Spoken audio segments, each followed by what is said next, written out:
Hello बच्चों, आज हम शुरू करेंगे एनसीईआरटी चैप्टर 2 लीनियर पॉलिनोमियल्स। अभी तक आपने 8th क्लास तक पढ़ा होगा लीनियर इक्वेशंस, इसमें वेरिएबल होते, कोएफिशिएंट्स होते, ये तमाम सारी चीज़ें होती हैं। वो उसी को थोड़ा सा हम अपग्रेड करेंगे और हम आगे चलेंगे कि लीनियर पॉलिनोमियल्स किसको बोलते हैं और लीनियर पॉलिनोमियल्स के कितने टाइप्स होते हैं। स्टार्ट करते हैं। हमने जो कुछ शुरू में पढ़ा है 8th क्लास तक जो हमने पढ़ा वो लीनियर इक्वेशंस पढ़ा है।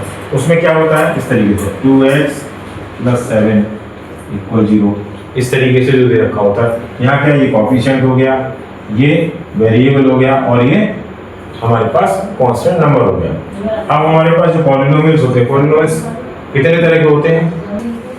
अब इसमें पहला टाइप होता है लीनियर पॉलिनोमियल। लीनियर पॉलिनोमियल का मतलब होता है इसमें पहला वर्ड आता है डिग्री। डिग्री डिग्री क्या होता है, जो वेरिएबल है हमारा, वेरिएबल क्या है इस इक्वेशन के अंदर, वेरिएबल है हमारा x, तो x की जो पावर होगी that is called degree. For example यहाँ पे x की पावर क्या है, x की पावर है 1, तो डिग्री क्या हो जाएगी 1 हो जाएगी। तो जो 1 डिग्री का पॉलिनोमियल होगा that is called linear polynomial. For example ax + b ले लें = 0, 3x + 6 = 0, 5x + 4 = 0 एटसेट्रा। इस तरीके से हम दे सकते हैं। ये हमारा क्या होगा लीनियर पॉलिनोमियल। इसमें वेरिएबल की पावर और डिग्री कितनी होती है, डिग्री 1, हमेशा डिग्री 1 होगी, वो क्या हो जाएगा हमारा लीनियर। अब आता है क्वाड्रेटिक। क्वाड्रेटिक के अंदर क्या होता है, क्वाड्रेटिक के लिए होती है डिग्री 2, यानी कि जिसकी पावर 2 हो। For example ax² + bx + c = 0, ये हमारा क्या हो गया क्वाड्रेटिक पॉलिनोमियल। पावर कितनी है इसकी 2। फॉर एग्जांपल ले हम 2x² + 3x + 4 = 0। अब बेसिकली थोड़ी सी चीज और समझेंगे इसमें। यहाँ क्या होता है, ये कोएफिशिएंट किसका है x² का, ये कोएफिशिएंट किसका है x का, ये क्या है कांस्टेंट टर्म। तो हमारे पास क्या हो गया, कोएफिशिएंट हो गया, वेरिएबल हो गया और कांस्टेंट टर्म। ये तीन टर्मिनोलॉजी हमारे उसको यूज करने के लिए हमें जरूरत पड़ेगी। लीनियर हो, क्वाड्रेटिक हो, क्यूबिक हो, सब में यही होगा। ठीक है, इसे नोट डाउन करो फिर आगे बढ़ो। ठीक, अब आता है थर्ड टाइप। थर्ड टाइप क्या होता है, थर्ड टाइप होता है हमारा टाइप 3 क्यूबिक पॉलिनोमियल। डिग्री क्या होगी इसकी,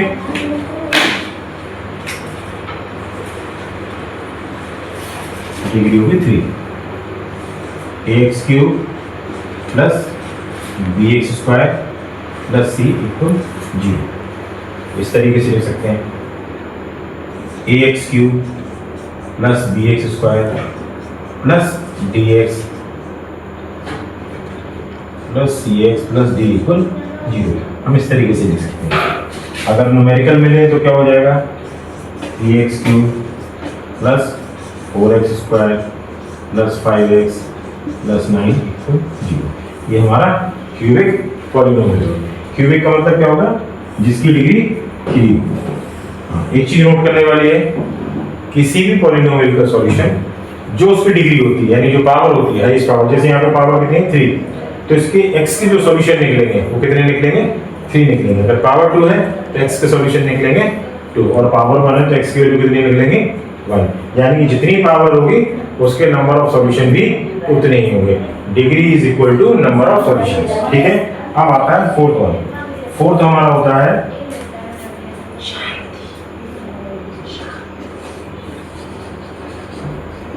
कांस्टेंट पॉलिनोमियल। कांस्टेंट का मतलब क्या हो गया 5।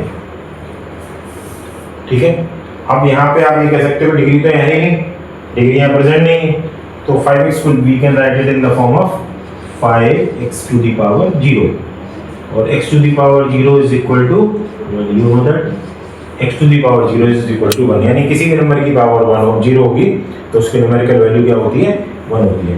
तो यहाँ पे 5 क्या होगा हमारे पास 5x⁴, यानी कि डिग्री क्या होगी इसकी, डिग्री 0। तो ये हमारा क्या हो गया कांस्टेंट पॉलिनोमियल। कांस्टेंट का मतलब दूसरे फॉर्मेट में अगर हम समझे तो सिंपल एक न्यूमेरिकल वैल्यू होगी जिसमें वेरिएबल एब्सेंट होगा। एब्सेंट इन द सेंस अगर वेरिएबल को लिखेंगे तो उसकी पावर हम क्या लिखेंगे 0। ठीक है, नोट डाउन करिए।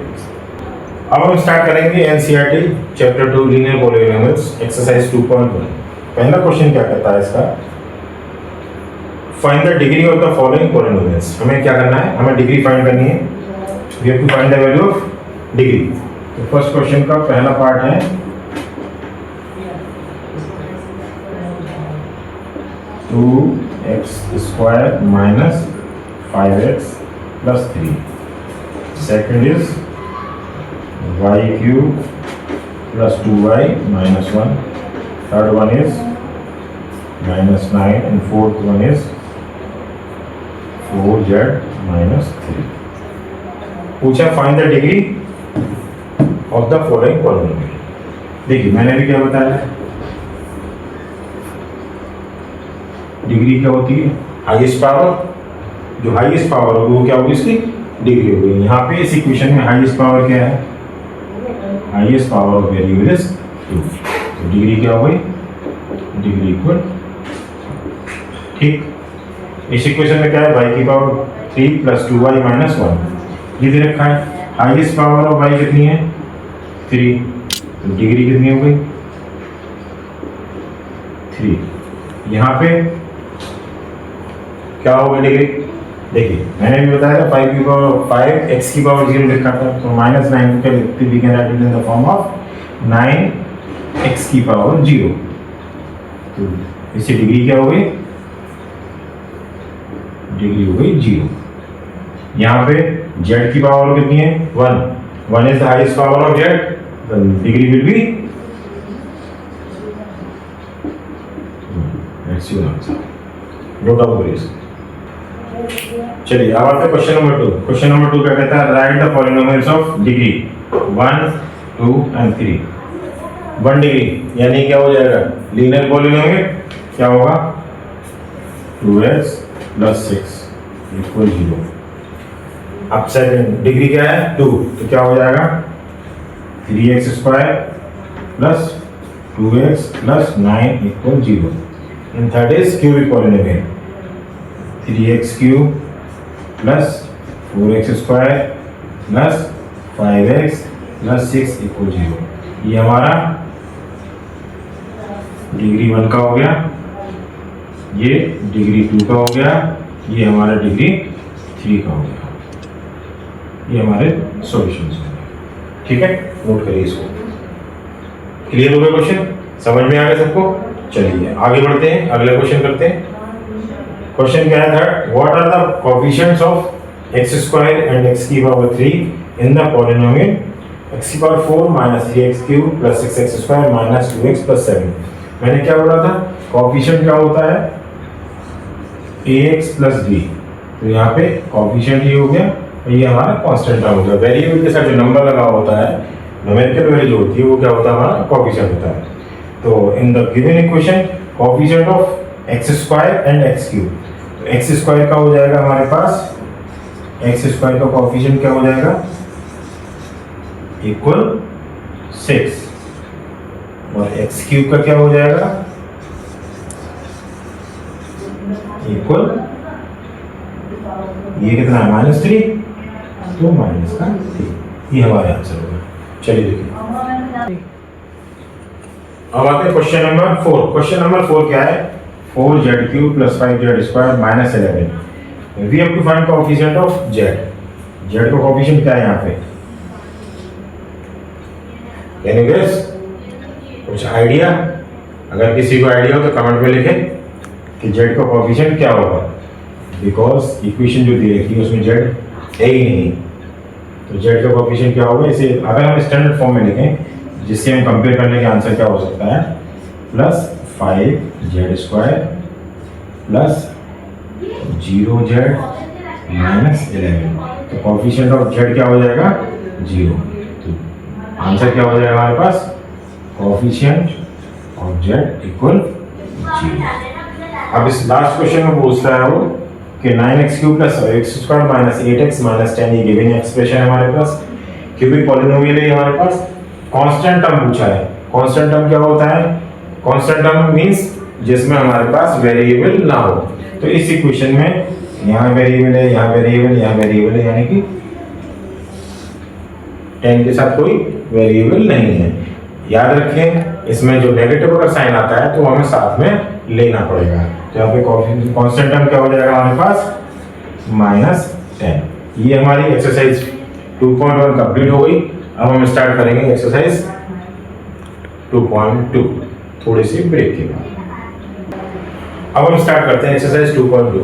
Question number first. I hope कि फर्स्ट एक्सरसाइज आपको समझ में आई होगी। अगर कोई डाउट हो तो आप उसे कमेंट में पूछ लें। क्वेश्चन एक्सरसाइज 2.2 का क्वेश्चन नंबर फर्स्ट कहता है find the value of the linear polynomial 5x - 3। पहला पार्ट है, first part is x = 0, second is x = -1 and third is x = 2. The question is we have to find the value of this polynomial which is linear polynomial. X क्या है? 0. When x = 0 we have to find the value of 5x - 3. So now putting the value of x in the given expression 5x - 3, 5 0 -3, so 0 - 3 का answer is -3। ठीक है। Second है x = -1, तो 5 - 1 - 3 -5 - 3 -8 is the required answer. And third is x = 2. We have to find the value of x 5x - 3 at x = 2. So 5 2 -3, 2 5 are 10 -3. The required answer is 7. This is our answer. Question number 2 क्या कहता है? अगर आप लोगों को लगे speed बहुत ज़्यादा तेज है तो आप मेरे को कमेंट में बताएं, मैं स्पीड को थोड़ा सा स्लो कर दूंगा। वैसे मेरे हिसाब से स्पीड इतनी ही होनी चाहिए। Find the value of quadratic polynomial 7s² - 4s + 6। We have to find this value of this given polynomial at s = 0, second at s = -3 and third is at s = 4। I hope इस question को आप लोग कर सकते हैं, फिर भी मैं थोड़ा सा हिंट दे देता हूँ। पहले में 0 रखेंगे तो 7 0² - 4 0 + 6, तो answer is 6। Second part s = -3, तो 7 -3 का स्क्वायर -4 - 3 + 6, 3 3 जा 9, 9 7 जा 63 + 12 + 6 कितना हो गया? 81 इज द रिक्वायर्ड आंसर। और थर्ड पार्ट आपके लिए एज अ होमवर्क, आप उसे होमवर्क में करके देखें, ना आए तो बताएं। अब आते हैं क्वेश्चन नंबर 3। ये वर्ड प्रॉब्लम हमारे लिए बहुत इंपॉर्टेंट है, इसको समझने वाली बात है। इसको समझते हैं फिर करते हैं। The present age of Salil's mother is 3 times Salil's present age. After 5 years, their age will be add up to 70 years. Find their present age. Question क्या कहता है? क्वेश्चन ये कहता है सलील की जो प्रेजेंट एज है वो जो सलील की मदर की प्रेजेंट एज है वो सलील की एज का 3 टाइम्स है आफ्टर 5 years। अच्छा देखिए इसमें आफ्टर और बिफोर ये दो चीजें यूज होती हैं एज की जो प्रॉब्लम्स होती हैं उसमें। आफ्टर में हमेशा जैसे आपकी करंट एज x है, x ईयर्स के हो अगर आप और आफ्टर 5 ईयर देखते हैं तो आफ्टर 5 ईयर हमारी एज क्या हो जाएगी x + 5, या 10 है तो आफ्टर 5 ईयर क्या हो जाएगी 50। बिफोर अगर करंट एज आपकी x है तो आफ्टर 5 ईयर क्या हो जाएगी x - 5, sorry before 5 year. Before 10 year अगर देखते हैं तो क्या हो जाएगी x - 10। सपोज आपकी करंट एज 15 साल है, 15 ईयर्स के बाद बिफोर 5 ईयर्स अगर हम कैलकुलेट करेंगे तो आपकी एज कितनी हो जाएगी, ये बिफोर में माइनस करेंगे, सेपरेट करेंगे और आफ्टर में हम इसको प्लस करेंगे। अब क्वेश्चन क्या कहता है कि the present age of Salil's mother is 3 times Salil's present age. अब देखते हैं हम इस क्वेश्चन के सॉल्यूशन करते हैं। Question number third, let Salil's age, हमने सलील की एज को x ले लिया, तो मदर की एज क्या हो जाएगी, mother age is 3 times to 3x after 5 years। सलील की एज क्या हो जाएगी, सलील की एज होगी x + 5 और उसकी मदर की एज क्या हो जाएगी 3x + 5। अब उसने बोला है their age is will add up to 7 years, यानी कि इन दोनों एज की एज का सम, यानी x + 5 as per question x + 5 + 3x + 5 is equal to 70। तो क्या हो जाएगा हमारे पास 4x + 10 = 70, तो 4x = 70 - 10, तो 4x = 60, x will be 15, x क्या हो गई 15, यानी कि सलील की एज क्या हो गई 15, मदर की क्या हो जाएगी 3 × 45 years, 45 years 15 years, ये दोनों हमारे आंसर्स हो गए। नोट डाउन करिए इसको, फिर हम क्वेश्चन नंबर 4 स्टार्ट करते हैं। हाँ, नाउ स्टार्ट करते हैं क्वेश्चन नंबर 4। क्वेश्चन नंबर 4 क्या कहता है, the difference between two positive integers is 63, यानी दो पॉजिटिव इंटीजर है उनका डिफरेंस कितना है 63। The ratio of two integers is 2:5, दोनों का जो रेशियो है that is 2:5। Find the two integers. Let first integers is x, तो सेकंड क्या हो जाएगा, सेकंड इंटीजर इक्वल 63 + x, क्योंकि डिफरेंस है। तो अब इन दोनों को अगर माइनस करें x और 63 + x - x इक्वल क्या आएगा 63 आएगा डिफरेंस, ठीक है, तो क्लियर हो गई। अब उसने बोला है दोनों का रेशियो, तो क्या हो जाएगा as per question x/63 + x = 2/5। Now cross multiply करेंगे तो क्या हो जाएगा 5x = 263 + x, तो 5x = 126 + 2x, तो 5x - 2x = 126, तो 3x = 126, x will be 3 से 3 4 जा तो 42, तो एक इंटीजर क्या हो गया x इक्वल क्या आ गया 42, ये हमारा आ गया फर्स्ट। सेकंड क्या हो जाएगा 63 + 42, तो कितना हो गया 5105। दूसरा इंटीजर क्या हो गया हमारे पास 105, और अगर हम इसको चेक करना चाहें तो क्या होगा 105 में से अगर हम 42 को माइनस करें देन वी विल गेट 63, तो रिक्वायर्ड कंडीशन को होल्ड करें, यानी ये हमारा आंसर हो गया। नोट करिए इसको। Ruby has 3 times as many 2 rupees coin as she has 5 rupees coin, यानी कि जो 5 rupees कॉइन है और 2 rupees कॉइन है वो हमारा रूबी के पास है, कुछ नंबर ऑफ 2 rupees है, कुछ नंबर ऑफ 5 rupees है, टोटल अमाउंट उसके पास 80 rupees है, 88 rupees है। तो हम क्या करते हैं 2 rupees coin and 5 rupees coin, हम 2 rupees कॉइन ले लेते हैं और 5 rupees कॉइन ले लेते हैं। अब उसने बोला क्या Ruby has 3 times as many 2 rupee coin as she has 5 rupees coin, यानी कि उसके पास क्या है अगर 5 rupees कॉइन x है हमारे पास, तो 2 rupees कॉइन कितने हो गए 3x, ठीक है। अब उसने बोला क्या एज पर क्वेश्चन अगर हम लेते हैं कि 2 rupees कॉइन है तो क्या अमाउंट हो जाएगा 2 3x + 5x = 88 rupees, तो 6x + 5x = 88, 11x = 88, x = 11 से काट देते हैं 8 times, तो हमारे पास 5 rupees कॉइन कितने हो गए 5 rupees कॉइन हो गए हमारे पास 8, और 2 rupees कॉइन कितने हो गए कितने थे 3x 3 × 8 यानी कि 24, तो 8 तो हमारे पास 5 rupees कॉइन है और 24 हमारे पास 2 रुपीज़ कॉइन है। ठीक है, नोट डाउन करिए इसको। अब करते हैं question number 6। A farmer cuts a 300 feet fence into 2 pieces of different size.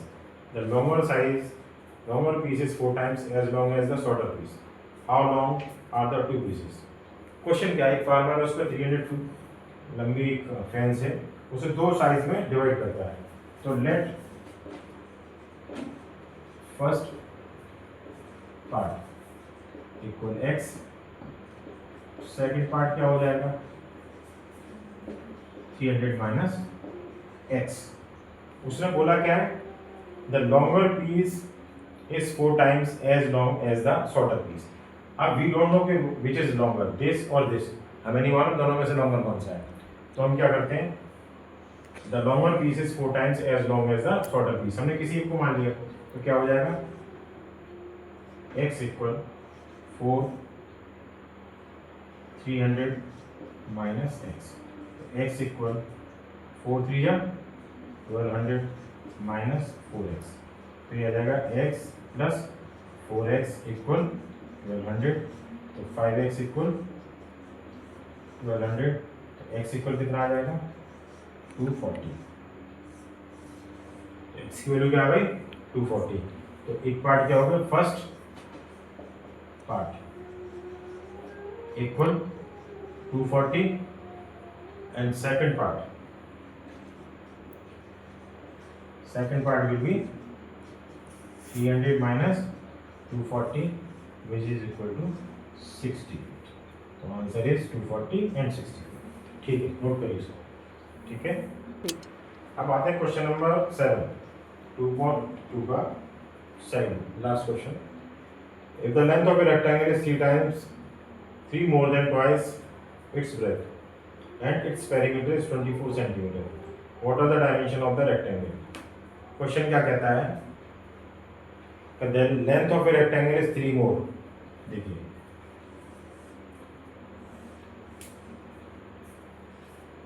ये लेंथ हो गई और ये रेक्टेंगल है, ये भी लेंथ होगी, ये भी। If the length of a rectangle is 3 more than twice its width, मतलब क्या कहता है, जो लेंथ है वो विड्थ अगर हमने x ले ली, सपोज लेट हमारे पास क्या विड्थ इक्वल x, तो लेंथ कितनी हो जाएगी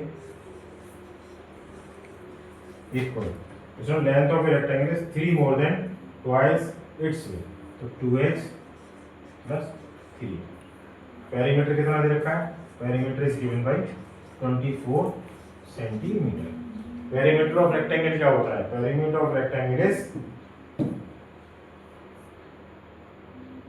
पेरीमीटर क्या होता है पहले इसको थोड़ा सा समझते हैं। पेरीमीटर का मतलब होता है सम ऑफ ऑल साइड्स। अगर ट्रायंगल है तो 3 साइड होंगी, अगर रेक्टेंगल है 4 साइडेड फिगर है तो सम ऑफ 4 साइड फिगर हो जाएंगे, सम ऑफ 4 साइड्स। स्क्वायर है तो 4 साइड हो जाएंगे। अगर हमारे पास सर्कल है तो उसके पास सरकमफेरेंस यूज करते हैं। तो यहाँ पे पेरीमीटर कितना हो जाएगा, perimeter is equal to twice L plus B, twice length plus, ये ट्वाइस एल प्लस बी कैसे आता है, L plus B plus B, तो twice L plus B.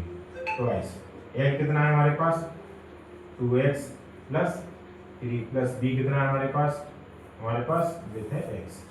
Perimeter is given by 24, तो 24 इक्वल टू ये हो जाएगा 3x प्लस 3, 2 से 12 टाइम्स, तो 12 इक्वल 3x प्लस 3, तो 3x विल बी 9, 12 माइनस 3 9 हो गया। x इक्वल कितना आ गया 3, x 3 आ गया, यानी कि हमारे पास विड्थ कितनी हो गई, विड्थ इक्वल 3 हो गई, लेंथ कितनी हो गई इक्वल हो गई हमारे पास 2 × 3 + 3, यानी कि 9 ये हमारा चैप्टर कंप्लीट हो गया, एक्सरसाइज कंप्लीट हो गई 2.2। ठीक है, चलो थैंक यू।